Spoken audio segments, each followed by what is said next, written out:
हे दोस्तों, आप लोग का स्वागत है मेरे चैनल पर। आप देख रहे क्रेजी फॉर भोजपुरी। चलो वीडियो स्टार्ट करते हैं। और भोजपुरी यूट्यूब पर रिलीज होने वाली मूवी की लिस्ट आ चुकी है। मूवी का नाम है अम्मा, जो रानी चटर्जी की मूवी और बेहतरीन मूवी है। ये मूवी कब रिलीज होने वाली बढ़ने से पहले ऐसा ही अपडेट पाने के लिए मेरे चैनल को सब्सक्राइब करके रखो। भोजपुरी का हर खबर सबसे पहले मेरे चैनल पता।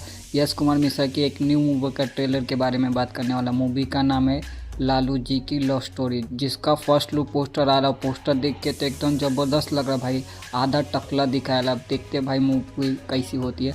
और इसका ट्रेलर कब रिलीज होने वाला है, ये भी रिलीज डेट आ चुका है। इसका ट्रेलर 1 अगस्त को सुबह 6:30 बजे कुमार इंटरटेन यूट्यूब चैनल पर रिलीज हो रही है। आप बोलते हैं रानी चटर्जी की मूवी अम्मा कब रिलीज हो रही है। ये मूवी 2 अगस्त को सुबह 8 बजे B for Bhojpuri YouTube channel पर रिलीज हो रही है। वीडियो अच्छी लगी तो लाइक करें, शेयर करें, सब्सक्राइब करें। मिलता है नए वीडियो में। धन्यवाद।